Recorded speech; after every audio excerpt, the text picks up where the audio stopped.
जवाहरलाल नेहरू के अंतरिम प्रधानमंत्री बनने के बाद एक ऐसा राजनीतिक ढांचा तैयार हुआ जिसे आलोचक मुस्लिम तुष्टीकरण की राजनीति का आधार मानते हैं।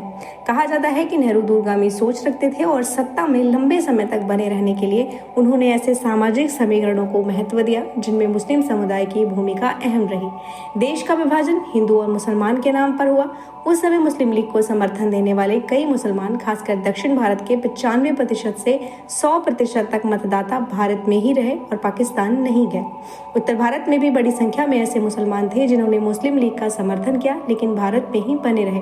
डॉक्टर अंबेडकर और सरदार पटेल का मानना था कि यदि विभाजन मजहब के आधार पर हुआ है तो जनसंख्या का आदान प्रदान भी होना चाहिए, लेकिन महात्मा गांधी और नेहरू ने इस विचार को स्वीकार नहीं किया। गांधी जी ने कहा कि जो मुसलमान भारत में रहना चाहते हैं वे यहीं रहें। उस समय देश का माहौल तनावपूर्ण था। गांधी जी की हत्या के बाद स्थिति और बिगड़ गई और नेहरू के प्रति असंतोष भी बढ़ा। इसी पृष्ठभूमि में 8 अप्रैल 1950 को नेहरू और पाकिस्तान के प्रधानमंत्री लियाकत अली खान के बीच समझौता हुआ, जिसे नेहरू लियाकत पैक्ट या दिल्ली माइनॉरिटीज पैक्ट कहा जाता है। इस समझौते के तहत शरणार्थियों को संपत्ति से जुड़े अधिकार दिए गए। भारत आए हिंदू पाकिस्तान जाकर अपनी संपत्ति बेच सकते थे और पाकिस्तान गए मुसलमान भारत में अपनी संपत्ति का निपटान कर सकते थे। जबरन धर्म परिवर्तन को अमान्य किया गया और अल्पसंख्यकों की सुरक्षा के लिए दोनों देशों को कानून बनाने की बात कही गई। आलोचकों का कहना है कि पाकिस्तान ने इस समझौते का पालन नहीं किया, लेकिन भारत में इसके जरिए नेहरू को अल्पसंख्यक सुरक्षा की नीति आगे बढ़ाने का अवसर मिला। यहीं से मुस्लिम तुष्टीकरण की राजनीति की शुरुआत मानी जाती है। यह भी दावा किया जाता है कि अगर यह समझौता नहीं होता तो 1951 और 52 के पहले चुनाव में नेहरू की स्थिति इतनी मजबूत नहीं होती। इसी दौर से कांग्रेस की राजनीति में मुस्लिम वोट बैंक की भूमिका महत्वपूर्ण होती चली गई। आगे चलकर यह मॉडल अलग अलग राज्यों में भी अपनाया गया। कई क्षेत्रीय दलों पर आरोप लगे कि उन्होंने भी मुस्लिम वोटों पर आधारित सामाजिक समीकरण तैयार किए। 2014 के बाद नरेंद्र मोदी के नेतृत्व में इस राजनीतिक ढांचे में बड़ा बदलाव देखा गया। भाजपा समर्थकों के अनुसार अब यह संदेश गया कि केवल मुस्लिम वोटों के आधार पर सत्ता तय नहीं होगी।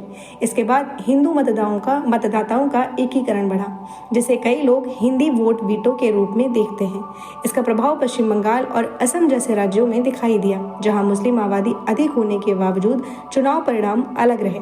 असम में कांग्रेस के कई विधायक मुस्लिम समुदाय से हैं, वहीं पश्चिम बंगाल में भी तृणमूल कांग्रेस के कई मुस्लिम विधायक चुने गए। इसके आधार पर यह तर्क दिया जाता है कि कुछ दल धीरे धीरे एक विशेष समुदाय आधारित राजनीति तक सीमित हो रहे हैं। बिहार में आरजेडी की स्थिति कमजोर हुई और अब उत्तर प्रदेश को अगला बड़ा राजनीतिक केंद्र माना जाता है, जहां समाजवादी पार्टी की राजनीति भी लंबे समय से मुस्लिम वोटों पर आधारित मानी जाती है। इतिहास में भी देखा गया है कि मुस्लिम वोट हमेशा एक तरफा नहीं रहा। 2009 में बड़ी संख्या में मुस्लिम मतदाता कांग्रेस की ओर चले गए थे, जिससे उत्तर प्रदेश में कांग्रेस को 22 सीटें मिली थी। इस पूरे विश्लेषण का निष्कर्ष यह है कि मुस्लिम वोट का प्रभाव तभी तक निर्णायक रहा जब तक हिंदू मतदाता बटा हुआ था। जैसे ही हिंदू मतदाता एकजुट हुआ, राजनीतिक समीकरण बदल गए। आज स्थिति यह है कि मुस्लिम वोट आधारित राजनीति करने वाले दलों के सामने चुनौती खड़ी है।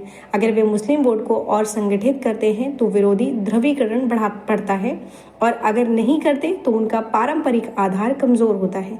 पश्चिम बंगाल के चुनाव को इस बदलाव का बड़ा उदाहरण माना जाता है, जिसने भारतीय राजनीति की दिशा को प्रभावित किया।